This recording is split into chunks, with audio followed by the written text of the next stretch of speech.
नमस्कार मंडळी. कथा अगदी छान वळणावर आलेली आहे. चला, फार प्रस्तावना न देता करूया सुरुवात. कादंबरी थोडं तुझं थोडं माझं, भाग 25. लेखन आणि सादरीकरण मंजिरी कारेकर. ब्रेकफास्टला शेखरने जरा आठवण करून दिली. अगं शरू, कधीतरी रव्याचे लाडू कर ग. सारखे ते बेसनचे लाडू काय करत असतेस? अहो मग काय झालं, ते तेजूला आवडतात, सईला पण आवडतात. अमूचं काय, तो सगळं गोड खातो. पण तुमच्यासाठी म्हणून कधीतरी करेन, ती म्हणाली. तेवढ्यात अमूच्या लक्षात आलं की शारदाने डब्यात रव्याचे लाडूच दिलेले आहेत. तो बिचारा निरागसपणे सवयीनुसार पटकन बोलून गेला, काकू भाजीच्या. एवढं बोलून थांबला. शेखरने त्याच्याकडे रागाने पाहिलं. अमू जाम घाबरला. अगं काकू, भाजीच्या पिशवीत अवनीच्या आईने जे लाडू दिले आहेत ना, ते रव्याचेच आहेत. ते हवे असतील काकाला, तो म्हणाला. तशी शर्वरी हसली. काय हो, ते लाडू हवेत? शर्वरीने विचारलं. हे आणि ते असं काही म्हटलंय का मी? फक्त रव्याचे लाडू असं म्हटलं होतं ना. शर्वरी गालातल्या गालात हसली. तिने लाडवाचा डबा समोर ठेवला. लाडू खरंच स्वादिष्ट होते. सगळ्यांनी तिकडेच फस्त केले. अमित काकाबरोबर ऑफिसमध्ये गेला. आज काका जरा टेन्शनमध्येच दिसत होता. गोरे वकील यांना आणखीन काय काय डॉक्युमेंट्स लागणार आहेत याचा मेल अमितने काकाला केला. काकाने अमितला केबिनमध्ये बोलवलं. अरे अमू, हे गोरे वकील नक्की काय म्हणतायत रे? रोज नवीन नवीन डॉक्युमेंट्स मागतात. आता एवढ्या वर्षापूर्वीचा डेटा कसा गोळा करायचा? मला वाटतं ही लीगल केस आपण बहुतेक जिंकतच नाही बघ. आपल्याकडे जेवढे जरुरी तेवढे प्रूफ नाहीतच. आणि खरं सांगू का, मला खरंच वैताग आलाय रे. मी थकलोय आता. रोज रोज तीच कामं करा, तेच डिबेट, तेच डिस्कशन, त्याच लीगल मॅटरवर चर्चा. डोकं भणभणू लागलंय माझं. जीवाला जरा म्हणून स्वास्थ्यता नाही. मी म्हणतो जाऊ दे, मरू दे ती केस. काय कोटी दीड कोटीचं नुकसान व्हायचं ते होईल आता. मी तरी काय करू, कुठे कुठे पुरा पडू रे. थकलो मी आता. आज काका असं उदास निराश का बोलतोय अमूला कळतच नव्हतं. अरे काका, एवढं कसलं टेन्शन घेतोयस? मी आहे ना, सगळं नीट होईल. पण एक गोष्ट सांगू का काका, म्हणजे माझं सजेशन देऊ का? तो असं म्हणताच काकाने वर पाहिलं. बोल काका, खरं सांगू, डॉक्युमेंट बदलायची गरज नाही, वकील बदलायची गरज आहे. कारण त्या गोऱ्याच्या मनात काहीतरी काळं चाललंय. तो असं म्हणताच काकाने रागाने पाहिलं. अरे म्हणजे त्या गोरे वकिलांच्या मनात काहीतरी काळं बेरं चाललंय असं म्हणायचं होतं मला. हो रे अमू, मला सुद्धा तसंच वाटतंय. हे गोरे वकील सतत काहीतरी खुसपटं काढत असतात. काय करूया मग आपण? काकाने विचारलं. गोरेला बदलून काळेला ठेवूया. म्हणजे नीलकंठ काळे? काकाने विचारलं. हो, हे बघ, त्यांचं कार्ड सुद्धा आणलंय मी. आता विषय निघाला म्हणून मी सांगतो रे, मलाही गोरे वकिलांना बदलावं असंच वाटत होतं. बघू ना, वकील बदलून काहीतरी होईल. आणि हे बघ काका, या सगळ्याची काळजी तू करू नकोस. ते सगळं माझ्याकडे राहिलं. अरे MBAच्या शिक्षणाचा काहीतरी फायदा करून घेतो ना. त्यात नॅशनल इंटरनॅशनल लॉ असाही विषय होता मला. ऐकूनच काकाला अमूचा अभिमान वाटला. खरंच रे अमू, तू आहेस म्हणून कुठे टेन्शन कमी झालं माझं. अमू मग काकाच्या जवळ आला. काकाचे खांदे थोपटले. मी आहे ना काका, कशाला काळजी करतोस? ही सगळी लीगल केस मी हँडल करेन. आणि मला खात्री आहे ही केस आपणच जिंकणार. आपली बाजू सत्याची आहे. आपण हरणार नाही आणि हरायचंही नाही. अमू बोलत होता. आज काकाच्या डोळ्यात पाणी होतं. त्या दिवसापासून अमू त्या केसची स्वतः स्टडी करू लागला. स्वतः जाऊन काळे वकिलांना भेटला. त्यांना ती केस समजावली. जरूर ते डॉक्युमेंट देऊन आला. त्याचा दृष्टिकोन सांगितला. काळे वकील पण इम्प्रेस झाले. 100% केस आपण जिंकणार, सरळ सोट केस आहे अशी त्यांनी गॅरंटी दिली. अमूचा कॉन्फिडन्स वाढला आणि खरोखरच कोर्टामध्ये अतिशय कॉन्फिडेंटली केस सादर झाली. निकाल अजून लागला नव्हता, पण तो आता आपल्याच बाजूने लागणार याची आता काकाला आणि अमूला खात्री वाटू लागली. काकाला आनंद झाला. आपल्या एवढ्या मोठ्या साम्राज्याचं ओझं समर्थपणे पेलवणारे खांदे माझ्या अमूचेच आहेत हे शेखरला जाणवलं आणि त्याचा अभिमान आणि आनंद सुद्धा वाटला. तेजसची डान्सची प्रॅक्टिस जोरदार चालू होती. काकूला त्याची काळजीच वाटत होती. सकाळी लवकर जायचा, आल्यानंतर अभ्यास करायचा, रात्री थोडा वेळ पुन्हा प्रॅक्टिस, शनिवार रविवार ऑफिसला जायचा. कोणतीही चिडचिड न करता सगळं मॅनेज करत होता. तेजू, खूप हेक्टिक होत असेल ना? काकूने विचारलं. होतं, पण आता काय करणार? सगळ्या गोष्टी मी स्वतःहूनच स्वीकारल्या आहेत, त्या पूर्ण करायलाच हव्या. शहाण्यासारखं तेजस म्हणाला, तू एवढी मेहनत घेतोयस ना बाळा, बघ त्याचं फळ तुला मिळणारच, काकू म्हणाली. फळ मिळावं की नाही असा आग्रह नाही माझा काकू, पण कायमच तुमच्या दोघांचं प्रेम आणि आशीर्वाद हवाय मला, तो म्हणाला. ते तर असणारच रे, पण मला सांग, आता ही कॉम्पिटिशन आहे तरी कधी, काकूने विचारलं. आणखीन 4 दिवसांनी काकू. मग सगळी तयारी झाली तुझी? हो, फक्त कॉस्ट्युमचं बाकी आहे, बाकी सगळी झाली. तेजू, तुला काहीही पैसे वगैरे लागले, मदत लागली तर सांग हां, संकोच करू नकोस, त्याच्या डोक्यावर हात ठेवत काकू म्हणाली. हो काकू, संकोच नाही करणार, अगदी स्पष्टपणे सांगेन. तेजसचा वाढलेला आत्मविश्वास पाहून काका काकूंना आनंद होत होता. सगळं कसं छान चाललं होतं आणि तोच एक दिवस ऑफिसमध्ये एक इसम आले. त्यांनी अमूला पाहून स्माईल केली. अमूने पण केली. या माणसाला मी कुठेतरी पाहिलंय. अमू आठवत असेपर्यंत तो माणूस काकाच्या केबिनमध्ये गेला सुद्धा. अरे, हा माणूस म्हणजे क्षितिजचा पप्पा, क्षितिजचे पप्पा. हे काकाच्या केबिनमध्ये कशाला गेले? यांना काय बोलायचं असेल? बसल्या जागीच अमूचं टेन्शन वाढलं. काकाने त्यांचं छान स्वागत केलं. दोघे पण आमने सामने बसले.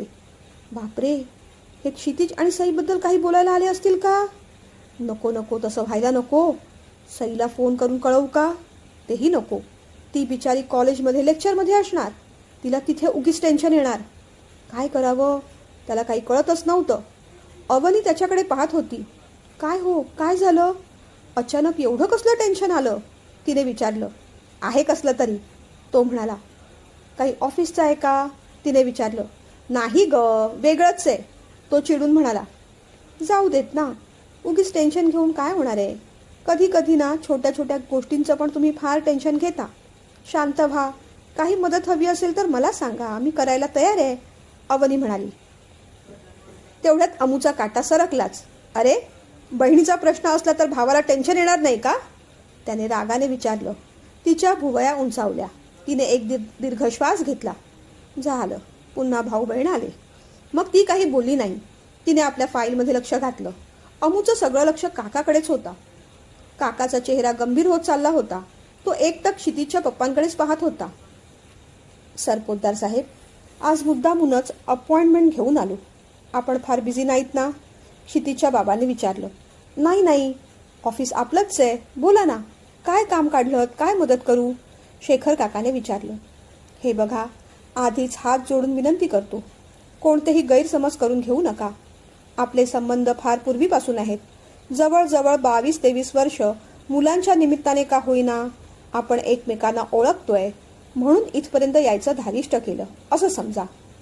काय झालं साहेब, माझ्याशी एखादा विषय बोलायला तुम्हाला एवढी पार्श्वभूमी कशाला लागतीये? स्पष्ट बोला, शेखर म्हणाला. ठीक आहे, मग स्पष्टच सांगतो. आमच्या क्षितिजला तुमची सई आवडते. क्षितिजलाच असं नाही, आम्हा दोघांनाही ती खूप आवडते. आमच्या घरची सून करून घ्यावी अशी आमची इच्छा आहे. मला माहिती आहे क्षितिज अजून स्ट्रगलर आहे. सई बरोबरच तो शिकतोय, सगळ्या गोष्टी बरोबर आहेत, पण त्याचबरोबर तो हुशार आहे, निर्व्यसनी आहे. आमच्या आज्ञेतला मुलगा आहे, हेही तुम्हाला माहीत आहे. सई आणि क्षितिज एकमेकांना ओळखतात. सांगायला मला जड वाटतंय, पण आनंदसुद्धा होतोय की त्या दोघांचं एकमेकांवर प्रेम आहे. क्षितिजने आम्हाला ही गोष्ट सांगितली. सईला सुद्धा तुम्हाला ती सांगायचीच होती, पण सेट झाल्याशिवाय ही गोष्ट सांगायला तिला जड वाटत होती, म्हणून ती सध्या सांगू शकली नाही. पण आपले संबंध एवढे चांगले आहेत की ही गोष्ट तुमच्यापासून लपवावी असं मला अजिबात वाटत नाही. ऐकूनच काका लाल लाल होत होता. कपाळावरच्या आठ्या वाढल्या होत्या. घाईघाईने सांगायला आलो, कारण काही दिवसांपूर्वी कॉलेजमध्ये लेक्चर लवकर सुटलं, म्हणून ते दोघं फिरायला मॉलमध्ये गेले होते आणि तेव्हाच तुमच्या पुतण्याने अमितने त्या दोघांना पाहिलं. शाब्दिक चकमक झाली. अमित थोडा रागावला. भाऊ म्हणून त्याचं रागवणं बरोबर सुद्धा आहे, त्याचं मी समर्थनच करतो. अगदी त्या दिवसापासून अमितने क्षितिजची कसून माहिती काढायला सुरुवात केली. तो जिथे पार्ट टाइम जॉब करतो तिथून माहिती काढली. आमच्या नातेवाईकांकडे, शेजाऱ्यांकडे जाऊन माहिती काढली. अगदी आमचं फायनान्शियल स्टेटस काय आहे इथपासून आमच्या फॅमिली डॉक्टरकडे जाऊन आम्हाला कोणते अनुवंशिक आजार तर नाहीत ना, हे सुद्धा तपासलं. त्यात अजिबात काही गैर नाही. मुलगी द्यायची आहे, या सगळ्या गोष्टी माहीत हव्याच, पण आडून आडून विचारण्यापेक्षा गोष्टी समोरून झाल्या तर जास्त बरं नाही का, असा विचार केला आणि तुम्हाला भेटायला आलो. जे काही डाऊट्स असतील ते बोलून सोडवूया ना, असं वाटलं. साहेब, हात जोडून विनंती करतो. दोन्ही मुलं चांगली आहेत, एकमेकांना ओळखतात, एकमेकांवर प्रेम आहे. तुमच्या सईला आम्ही फुलासारखं जपू. माझ्या परीने जे बोलायचं ते बोलून झालं. आता यावर तुमचं काय म्हणणं आहे? ऐकूनच काकाला जरा टेन्शन आलं. आधी ग्लासमधलं पाणी घेतलं. हे बघा पटवर्धन साहेब, सगळीच गोष्ट माझ्यासाठी धक्कादायक आहे. माझी सई या सगळ्या गोष्टीत कधी पडेल असं मला वाटलं नव्हतं, कारण ती तशी प्रॅक्टिकल आहे. मला नुकतीच ही गोष्ट कळली आहे. पचवायला समजायला मला थोडा वेळ हवा आहे. शिवाय मला माझ्या पत्नीशी पण बोलावं लागेल, सईशी बोलावं लागेल. क्षितिज चांगला मुलगा आहे, नकार द्यावा त्यात असं काहीच नाही, पण तरीही मुलगी द्यायची आहे. दोघांना आयुष्य काढायचं आहे. घाईघाईने होकार तरी कसा देऊ? शेखर काका म्हणाला. साहेब, अजिबात घाई नाही आणि घाई करू पण नका. फक्त मुलांना नाराज करू नका, एवढीच कळकळीची विनंती आहे. शेखर काका शांतपणे हसला. शशीने सांगितलेलं प्रसादचं बोलणं आठवलं. प्रसाद सईला कम्पॅटिबल वाटत नव्हता, त्याचं कारण आज मिळालं होतं. ठीक आहे, प्रत्येक वेळेस पत्ते आपल्या मनासारखेच येतील असं नाही. हातात आहे त्या पत्त्यांनी गेम खेळायचा असतो, जिंकायचाही असतो. बरं, येऊ मी आता, म्हणत क्षितीचे बाबा उठले. नाही नाही, असं कसं? चहा कॉफी काहीतरी घेऊन जायलाच हवं. मी अमितला पण बोलवतो, त्याच्याशी पण बोलणं होईल. असं म्हणतच काकाने इंटरकॉम करून अमितला बोलवून घेतलं. अमितचं टेन्शन वाढलं. अमू, आत ये रे जरा. आलोच काका, म्हणत तो उठला. काकाच्या केबिनमध्ये गेला. अगदी सभ्यपणे त्याने क्षितीजच्या बाबांना नमस्कार केला. त्यांनीही नमस्कार म्हटलं. बस अमू. काका असं म्हणाल्यावर अमू बसला. यांना ओळखतोस ना तू? काकाने विचारलं. हो काका. क्षितिज आणि सईबद्दल बोलायला आले होते ते. तुला यातलं काय माहिती आहे आणि कधीपासून माहिती आहे ते सांग आता. अमितने पण मग काही लपवलं नाही. जे काही खरं होतं ते सांगून टाकलं. काका, त्या दोघांचं एकमेकांवर प्रेम आहे. मी त्यांना पाहिलं. मीही सईवर रागावलो. मी घरी सांगणार होतो, पण म्हटलं आधी सगळी माहिती काढून घेऊया. सगळा डेटा तुझ्यासमोर ठेवूनच मग काय ते बोलूया. ऐकूनच क्षितीचे बाबा आणि शेखर काका हसला. तेव्हा कुठे अमूला बरं वाटलं. पटवर्धन साहेब, बहिणीला भाऊ हवाच नाही का? बघा, आता मला कसलीही काळजी नाही. सगळा डेटा माझ्या समोरच आहे. चहा कॉफी झाली. मग मात्र पटवर्धन साहेबांनी निरोप घेतला. मी पण येऊ काका? अमितने विचारलं. बस ना थोडा वेळ, तुझ्याशी बोलायचं होतं. अमित आता टेन्शनमध्येच आला. अमू, क्षितिज आणि सईबद्दल तुला रे काय वाटतं? मोकळेपणाने सांग मला, काकाने विचारलं. खरं सांगू काका, क्षितिज खरंच चांगला मुलगा आहे रे. मी माहिती काढली, त्याच्याशी पण बोललो. त्या सगळ्यावरून असं वाटतं ते दोघं एकमेकांबरोबर आनंदात राहू शकतील. तो खूप केअरिंग आहे, सईची काळजी घेतो, तसं शांत पण आहे. आणि त्यातही त्याने काही मस्ती केली तर मी आहेच ना. अमू असं म्हणताच शेखर काकाला खो खो हसायला आलं. बरं, मग सईशी बोलून घेऊया. अर्थात होकार जरी असेल तरी लग्नाची घाई करता येणार नाहीच आहे. 2 वर्ष थांबावंच लागेल. जोपर्यंत सई आणि क्षितिज सेटल होत नाहीत तोपर्यंत काहीही करायचं नाही. काका म्हणाला. हो काका, सई तशी पण लहान आहे. 2-1 वर्षांनी तिला पण मॅच्युरिटी येईल. मग नंतर लग्न करायला काहीच हरकत नाही, अमू म्हणाला. बरं अमू, हे सगळं कधीपासून चाललंय रे? काकाने जरा टेन्शनवालाच प्रश्न विचारला. नाही रे, फार दिवस नाही झाले. अलीकडेच MBA जॉईन केल्यानंतरचीच गोष्ट आहे, अमित म्हणाला. बरं, गोष्ट आनंदाचीच आहे. सईची मला अशीही काळजी होतीच. आणि तसंही नवीन गोष्ट मिळायची असेल तर आधी जागा रिकामी व्हावी लागते. नात्यांचंही तसंच असतं. क्षितिज येण्यासाठी प्रसादचं जाणं जरुरी होतं. मनातल्या मनात काका पुटपुटला. बरं अमू, तू ये आता, काका म्हणाला. अमू उठला, जायला निघाला, पण वळून एवढंच म्हणाला. काका, सईला फार ओरडू नकोस हा, लहान आहे रे ती. त्याचा निरागस चेहरा पाहून काकालाच त्याचीच दया आली. बरं, नाही ओरडणार. अमू हसला आणि बाहेर पडला. सर, आत येऊ का? कीर्तीने विचारलं. अगं ये, मी आता तुलाच फोन करणार होतो, प्रसाद म्हणाला. का, काही अर्जंट काम? तिने विचारलं. आनंदाची बातमी द्यायची होती, प्रसाद म्हणाला. कसली सर? अगं ते वॉगल मेटल्समध्ये जी मीटिंग झाली होती ना, त्यांची डील फायनल झाली. उरलेल्या फॉर्मॅलिटी पूर्ण करायला कोल्हापूरला जावं लागेल. त्यांचे मेन डायरेक्टर तिथेच असतात, तो म्हणाला. वा, छान झालं. कॉंग्रॅच्युलेशन सर, ती म्हणाली. याचं सगळं क्रेडिट तुलाच आहे कीर्ती. सगळी फाईल तूच तयार केलीस. सगळा डेटा छान अरेंज करून दिलास म्हणून हे सगळं जमलं. तुला थँक्यू, प्रसाद म्हणाला. माझं कामच आहे सर ते, ती नम्रपणे म्हणाली. बरं, कोल्हापूरची मीटिंगसुद्धा महत्त्वाची असणार आहे. त्या मीटिंगमध्ये नेगोशिएशन होईल. माझी अशी इच्छा होती की माझ्यासोबत तूही कोल्हापूरला चलावंस. तो असं म्हणताच ती टेन्शनमध्ये आली. जरा 2 मिनटं बसतेस का? मला बोलायचं आहे तुझ्याशी. ती समोर बसली.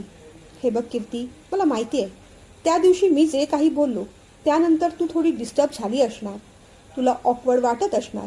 पण विश्वास ठेव, आता जे काही विचारतोय ते तू एक स्टाफ आणि मी एक बॉस आहे या नात्यानेच विचारतोय. ऑफिसच्या बाहेर आपलं नातं मैत्रीचं आहे. मैत्रीच्या मर्यादा मी कधीच ओलांडणार नाही. तुझा नकार आहे हे तू स्पष्टपणे सांगितलेस आणि तेवढ्याच मोकळेपणाने मी ते ॲक्सेप्टसुद्धा केलंय. आता पुन्हा त्या विषयावर उच्चार आणि विचार दोन्ही नको. ऑफिशियल रिलेशन आणि मैत्रीचं पर्सनल रिलेशन हे मात्र आपण चांगलं ठेवूया.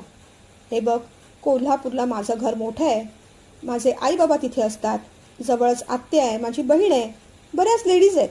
तिथे तुला अगदी सेफ आणि कम्फर्टेबल वाटेल. पण तरीही तुझी इच्छा असेल तर एखाद्या चांगल्या हॉटेलमध्ये सुद्धा मी तुझं अकॉमोडेशन करून देऊ शकतो. तुला घेऊन जायचा उद्देश एवढाच की सुरुवातीपासून या प्रोजेक्टवर तूच काम करतेस. इन अँड आउट सगळी तुलाच माहिती आहे. मी कुठे अडलो डेटा द्यायला तू मला मदत करू शकतेस, म्हणून तू यावं अशी मी रिक्वेस्ट करतो, तो म्हणाला. पण सर, एवढं बोलून ती थांबली. बाबांशी मी बोलतो, ते नकार देतील असं वाटत नाही. आणि ऑफिशियल कामाच्या व्यतिरिक्त तुझा पर्सनल फायदा असा की तुला अमित आणि तेजसला भेटता येईल. अमितशी खूप काही बोलायचं असेल ना, त्याला खूप काही सांगायचं असेल. किती दिवस तुमची भेट झालेली नाही तीही होईल. खरं सांगू, तुम्ही दोघांनी भेटावं हाही सुप्त विचार माझ्या मनात होता, म्हणून तुला विचारतोय. बाबांची परमिशन मी घेतो, त्याची काळजी तू करू नकोस. अमितचा विचार आला आणि ती आतून सुखावली. जाऊया ना मग कोल्हापूरला, त्याने विचारलं. तिने मानेनेच हो असं सांगितलं. बल्लाळ मामा नकार देणारच नव्हते. कीर्तीसुद्धा आनंदाने तयार झाली. आत येऊन शेखर सोफ्यावर शांतपणे बसला. शरू, तूही जरा माझ्या समोर बस आणि सईलाही बोलाव ग. ऐकूनच शर्वरीला टेन्शन आलं. झालं, आता अमू आणि तेजूचं राज्य संपलं. आता सईचा नंबर लागला. तिला वाटून गेलं. आता काय झालं? भीत भीत शर्वरीने विचारलं.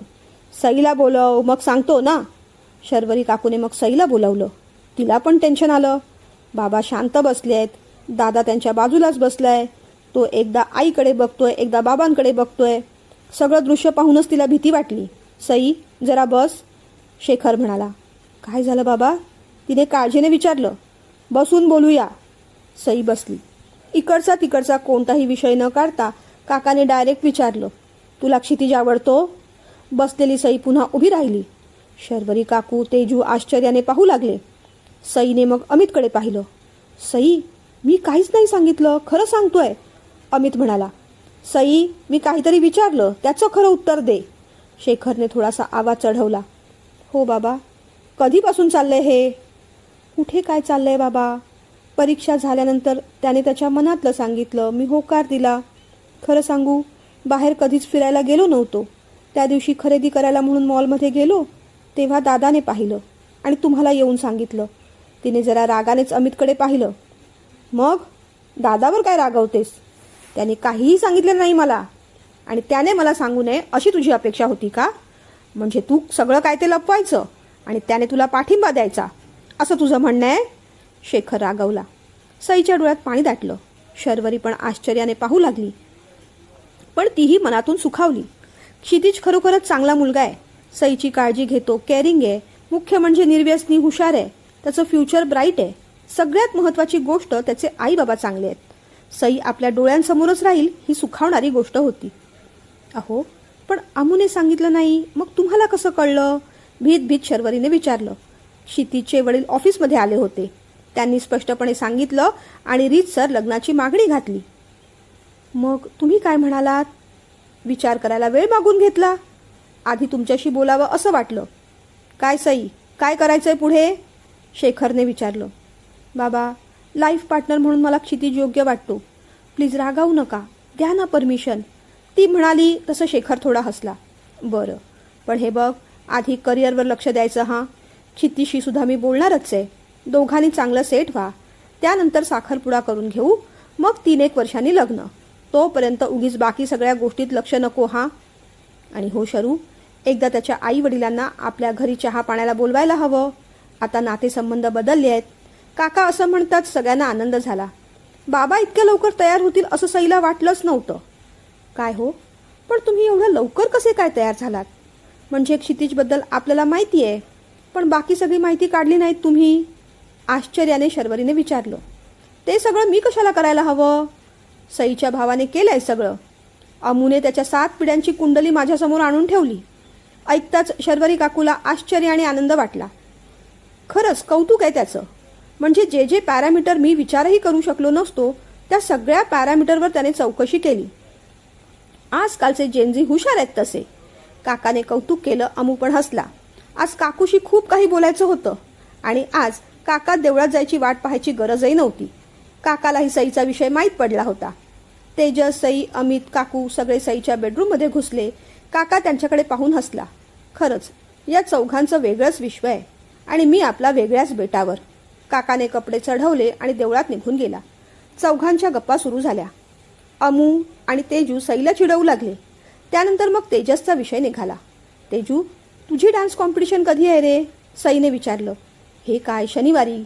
काकू, मला 5 पास मिळणार आहेत. तुम्ही या ना सगळे, बघा तरी आम्ही कसा डान्स करतो ते.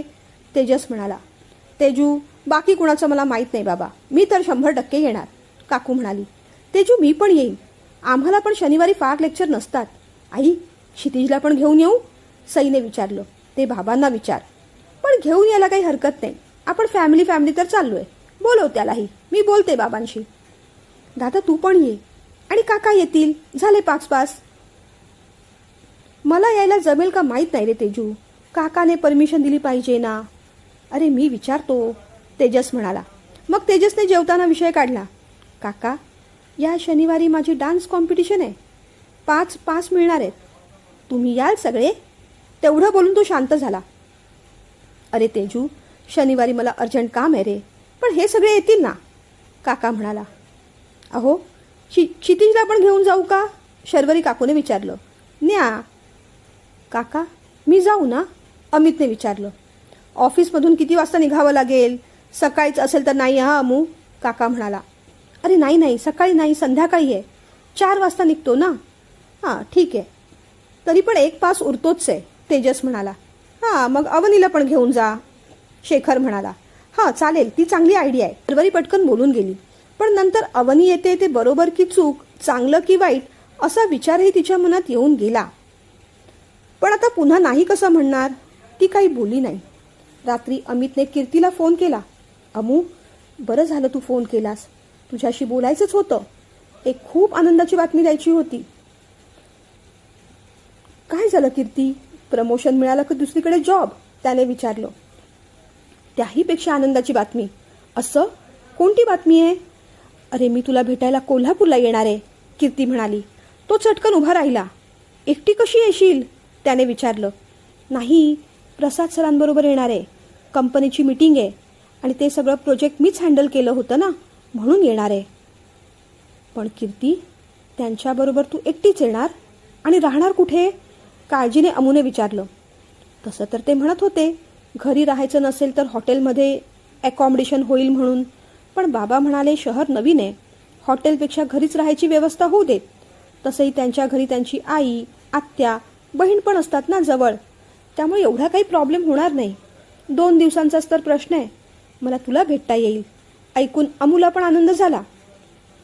अमू, तुला आनंद झाला नाही? झाला ना, खूप झाला. तुला कधी भेटतोय असं झालंय ग मला. कधी येणार आहेस तू? त्याने विचारलं. बहुतेक 2 आठवड्यांनी. तारीख कळवेन तुला. प्रवास प्रसाद सरांबरोबर असेल, पण माझं लक्ष फक्त माझ्या ध्येयाकडे आहे, फक्त तुला भेटण्याकडे आहे, ती म्हणाली. अमित हसला, पण डोक्यात एक विचार मात्र चमकून गेला. कधी कधी माणसं प्रवासातच एवढी हरवून जातात की मग ध्येयाची आसक्तीच उरत नाही. असं होऊ नये म्हणजे झालं. काय झालं अमू, शांत का झालास? काहीच नाही ग, तू येण्याची आता वाट पाहतोय. दोघांनी मग त्यांच्या गप्पा केल्या. फोन ठेवून दिला. दुसऱ्या दिवशी सई एकदम एक्सायटेड होती. जे काही घडलं तिने क्षितिजला सांगितलं. क्षितिजला पण आनंद झाला. काका म्हणतात ते बरोबर आहे. आता आपण आपल्या करिअरवर लक्ष द्यायला हवं. आता कसलंही टेन्शन नाही. तुझ्या घरी माहिती आहे, माझ्या घरी माहिती आहे, पण म्हणून त्याचा गैरफायदा घ्यायचा नाही. फिरण्यासाठी, मजा करण्यासाठी आयुष्य पडलेलंच आहे. सध्या फक्त फोकस करिअरवर. मग सईने तेजसच्या डान्सच्या कॉम्पिटिशनबद्दल सांगितलं. क्षितिजसुद्धा आनंदाने यायला तयार झाला. लंचमध्ये अमितने अवनीला तेजसच्या डान्सच्या कॉम्पिटिशनबद्दल माहिती सांगितली. तिलाही आनंद झाला. अरे वा, तेजस एवढे चांगले डान्सर आहेत? तिने विचारलं. हो, तो खूप छान डान्स करतो. अवनी, शनिवारी तू पण येणार ना आमच्याबरोबर डान्स पाहायला? अमितने विचारलं. मी असं कसं येऊ तुमच्या फॅमिली प्रोग्रॅममध्ये? तिने विचारलं. त्यात काय झालं? तू आता काही परकी नाहीस. आमची एक्सटेंडेड फॅमिली मेंबरच आहेस. आणि मुळात ही माझी आयडिया नाही, काकाने सांगितलंय तसं. काका तुझ्या मामांना, आईला विचारणार आहे, मग तर येशील? तो म्हणाला. कोण कोण येणार आहे? तिने विचारलं. मग त्याने आधी सई आणि क्षितिजच्या नात्याबद्दल सांगितलं.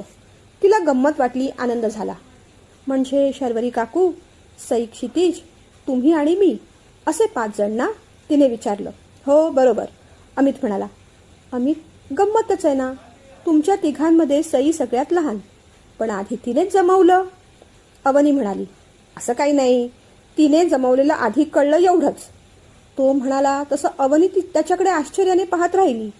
म्हणजे तुमच्यापैकी अजून कुणी जमवलेलं पण कळलेलं नाही, असं आहे का? तिने चटकन विचारलं. नाही ग, तसं काही नाही. तो शांत झाला, तीही शांत झाली. तेजसची जोरदार तयारी चालली होती. कॉम्पिटिशनचा दिवस कधी उजाडतोय आणि एवढ्या सगळ्या लोकांसमोर आपण कसं परफॉर्म करतोय असं त्याला झालं होतं. तो सकाळी लवकर गेला. बाकी सगळी मंडळी मागून आली. काकू, क्षितिज, सई घरून गेले. अमित, अवनी ऑफिसमधून डायरेक्ट आले. डान्स शो सुरू झाला. सगळ्या ग्रुपने छान परफॉर्मन्स दिला.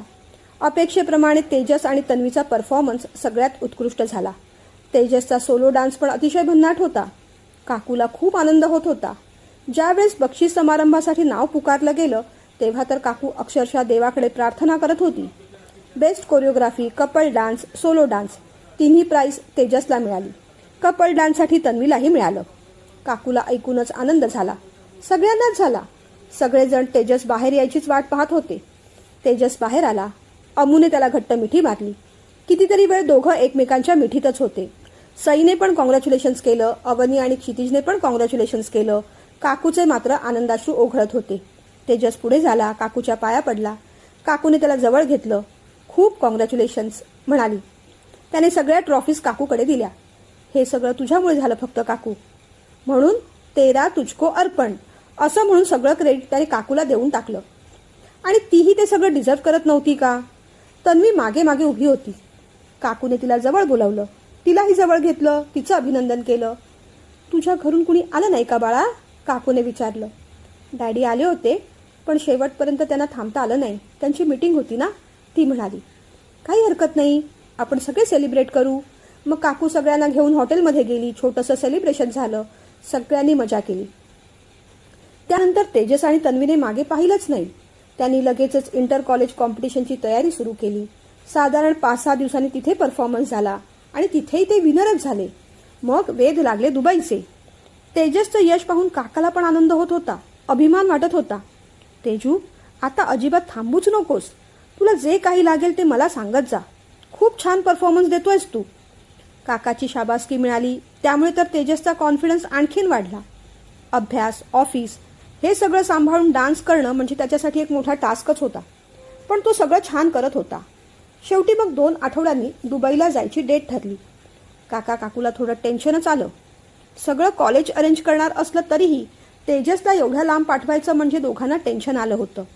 एअरपोर्टवर सोडायला दोघेही गेले. तिथेच दिवाकरशी पण भेट झाली. तेही तन्वीला घेऊन आले होते. अरे शेखर, एवढी काय काळजी करतोस? मुलं 8 दिवसांसाठी तर जाणार आहेत बाहेर आणि कॉलेज सगळी व्यवस्था करणार आहे ना. शिवाय तन्वी आणि तेजस एकमेकांसोबत आहेतच की, दिवाकरने समजावलं. ते आहेच रे, पण तेजस असा एकट्याने पहिल्यांदाच बाहेर चाललाय, तेही डायरेक्ट बाहेरच्या देशात. काळजी वाटणार नाही का मला? शेखरने विचारलं. तेवढ्यात तन्वी म्हणाली, काका खरंच काळजी करू नका, मी आहे ना सोबत.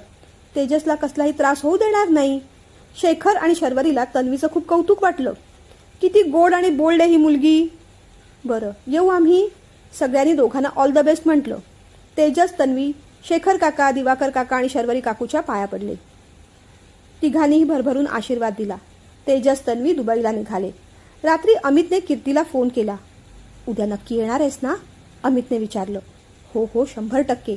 उतरल्यावर आधी प्रसाद सरांच्या घरी जाऊ. दुसऱ्या दिवशी सकाळी मीटिंग असेल.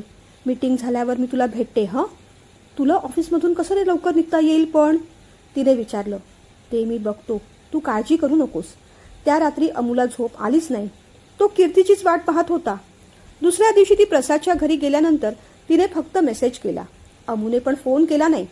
कीर्ती आली तेव्हा अगदी बुजल्यासारखीच होती. प्रतिमा काकूने तिला अगदी रिलॅक्स केलं. अगं बेटा, आपलंच घर समज. ही बघ, ही गेस्ट रूम. तुला सगळं सामान इथे ठेवायचं असेल तर ठेवून दे. मोकळेपणाने राहा. आज आमची अवनी पण सोबतीला येणार आहे. झोपायला सुद्धा तुला हवं असेल तर तिला सांगते झोपायला. काय करूया? प्रतिमा काकूने विचारलं. तिला सांगितलं तर बरं पडेल, कीर्ती म्हणाली. प्रतिमा काकू हसल्या. बरं, आज तुझ्याबरोबर ती इथेच झोपेल. तोपर्यंत अवनी आणि शारदा आत आल्याच. शशिकांत काकाने ओळख करून दिली. शारदाने कीर्तीकडे पाहिलं. बल्लाळ जे वागला होता त्या सगळ्या आठवणी वर उफाळून आल्या. पण त्या मुलीला दोष देण्यात काय अर्थ? तिने हसूनच तिच्याशी बोलणं केलं. अवनी मात्र छान मिक्स झाली. जेवताना दोघींच्या गप्पा झाल्या. मग अवनी तिला तिच्या घरी घेऊन गेली. अवनी छान गाते हे कळल्यावर मग तर कीर्तीला जास्तच आनंद झाला. दोघींनी काही गाणी म्हटली. तिने अवनीचे स्केच पाहिले आणि मग कीर्तीचं लक्ष त्या कोपऱ्यावरच्या स्केचकडे गेलं. कठड्यावर पाठमोरे बसलेले तरुण जोडपं सूर्यास्त पाहत असलेलं. तिला अगदी तिची आणि अमूची आठवण झाली. अवनी, हे किती सुंदर स्केच आहे ग. मी याचा फोटो घेऊ का? ती म्हणाली. अरे, तुलाही हेच स्केच आवडलं? अवनीने आश्चर्याने विचारलं. हो, आणखीन कुणाला आवडलंय हे? कीर्तीने विचारलं. तू अमितला ओळखतेस, म्हणजे ओळखत असशील. तुझे बाबा आणि त्याचे बाबा एकत्रच काम करत होते ना? आणि तुमचे काही नातेसंबंध पण आहेत ना? अवनीने विचारलं. कीर्ती काही बोली नाही. हो, तेजस अमित दोघांनाही ओळखते. हां, अमित माझ्यासोबत काम करतात ना, ते घरी आले होते. त्यांनाही हेच स्केच आवडलं. त्यांना हे स्केच हवंय, पण अजून ते पूर्ण करायचं बाकी आहे ना, म्हणून म्हटलं पूर्ण करून तुम्हाला देईन. त्यांना हे द्यायचं नसतं तर हे स्केच मी तुलाच दिलं असतं, अवनी म्हणाली. त्याच्याकडे आहे ना, मग ठीक आहे, मला मिळाल्यासारखंच आहे. ती तोंडातल्या तोंडात काहीतरी बडबडली. अवनीने मग आणखीन स्केच दाखवले. यातलं एखादं आवडलं तर घे ना. अवनीचं मन राखावं म्हणून कीर्तीने पण एक स्केच घेतलं, पण तिचंही मन त्या तरुण जोडप्याच्या स्केचवरच रुंजी घालत राहिलं. जेवताना शेखर काकाने विषय काढला. काय रे, कीर्ती प्रसादबरोबर इथे आली आहे माहिती आहे तुला? मला शशीचा तसा फोन होता. ऐकून अमित गडबडला. शर्वरी काकू सई त्याच्याकडे पाहत राहिले. हो, मला मामांचा आणि कीर्तीचा पण मेसेज होता. मग तिला भेटायला जाणार आहेस की तिला घरी बोलवणार आहेस? काकाने विचारलं. काय करू? खरं सांगू अमू, ती घरी आली तर मला काही हरकत नाही, पण तिलाच फार ऑकवर्ड होईल. तेजस असता तर तुम्ही दोघं गेला असतात. आता तेजू तर नाही. मला वाटतं तू भेटून घे. प्रसादच्या घरी जा किंवा शशिकांतच्या ऑफिसमध्ये भेटा. अमितला आयती संधीच मिळाली. मग उद्या 4 वाजता निघू का? त्याने विचारलं. हो, निघ. माझं वैर फक्त बल्लाळशी आहे. त्याच्या मुलीचा त्यात काही दोष नाही. ती चांगलीच आहे. शेखर काका म्हणाला तसं अमूने आधी सईकडे आणि मग काकूकडे पाहिलं. रात्री झोपताना अवनी आणि कीर्तीच्या खूप गप्पा झाल्या. अवनी म्हणाली, कीर्ती, प्रसाद दादा तुझ्याबद्दल सांगत असतो. तू छान जेवण करतेस. दादासाठी पण डबा आणला होतास ना? अवनीने विचारलं. हो, त्यांच्याकडे जेवणाला येणाऱ्या मावशी सुट्टीवर होत्या. त्यात सरांची तब्येत ठीक नव्हती म्हणून आणला होता डबा, कीर्ती म्हणाली. कीर्ती, एक विचारू का ग? अवनीने म्हटलं. विचार ना. तू लहानपणापासून अमित आणि तेजस दोघांना ओळखतेस ना? तिने असं विचारल्यावर कीर्तीला जरा टेन्शन आलं. हो, कारण एकतर माझे बाबा त्याचे बाबा एकत्रच काम करायचे. दुसरं म्हणजे माझे बाबा आणि त्याची आई मानलेले भाऊ बहीण आहेत, कीर्ती म्हणाली. हो, एवढं सगळं मला माहीत नव्हतं. अमित तरी तसे कधी बोलले नाहीत. इनफॅक्ट तुझ्याबद्दल तर कधीच बोलले नाहीत. खरं तर ते बोलले नाहीत याचंच मला आश्चर्य वाटतंय. नाहीतर सतत त्यांची बडबड चालू असते. उलट त्या मानाने तेजस शांत वाटतात. पण अमित म्हणजे अमितच आहेत. कधी काय बोलतील? अर्थहीन बोलतील, संदर्भहीन बोलतील, पण बोलतच राहतील. पण खरं सांगू, मनाने चांगले आहेत ते. ऑफिसमध्ये मला खूप सांभाळून घेतलं. कधी शेखर सर ओरडले तर मला समजावून सांगितलं. माझ्या आईला बरं नव्हतं तेव्हा माझ्यासाठी रोज डबा घेऊन यायचे. आणि आता मी रोज त्यांच्यासाठी बिटाची कोशिंबीर घेऊन जाते. त्यांना आवडते ना, अवनी म्हणाली. कीर्तीचा जीव मात्र वर खाली होत होता. अच्छा, आणखीन काय काय माहिती आहे तुला? तिने मुद्दामून विचारलं. आणखीन काय माहिती हवं? स्वभाव निरागस आहे, भोळा आहे, पटकन चिडतात, लगेच शांतही होतात, काहीतरी ठरवतात आणि ठरवण्याआधीच मोडतात. असं म्हणून अवनी हसत राहिली. कीर्तीला मात्र भीती वाटू लागली. तिच्या हसण्यामागे एक वेदना लपली आहे असं वाटलं. तुमची खूप चांगली फ्रेंडशिप आहे का? कीर्तीने विचारलं. त्यांच्याकडून तरी माहिती नाही, माझ्याकडून आहे. आता त्यांच्यापासून काही लपवावं असं वाटत नाही. ते बोलत राहिले तर ऐकावंसं वाटतं. अवनी बोलत राहिली, कीर्ती ऐकत राहिली. एक प्रश्न विचारू? म्हणजे पहिल्याच भेटीत असा प्रश्न विचारणं बरोबर नाही. पण आपण पहिल्यांदाच भेटतोय असं वाटत नाही. असं वाटतंय आपण मैत्रिणीच आहोत, म्हणून विचारायचं धाडस करते. विचारू ना? कीर्तीने विचारलं. विचार, अवनी म्हणाली. तू अमितच्या प्रेमात आहेस का? ऐकूनच अवनी जरा गडबडली. खरं सांगू, माहीत नाही. काय उत्तर द्यावं तेही कळत नाही. पण एक गोष्ट खरी, सकाळ संध्याकाळ अलीकडे त्यांचाच विचार असतो. ते सतत आजूबाजूला असावेत, माझ्याशीच बोलत राहावेत, माझ्यावर चिडावेत, रागवावेत, आणि मी रडले की माझी समजूत घालावी असं मात्र वाटत राहतं. हेच प्रेम असतं का? तू कधी कुणाच्या प्रेमात पडली आहेस का?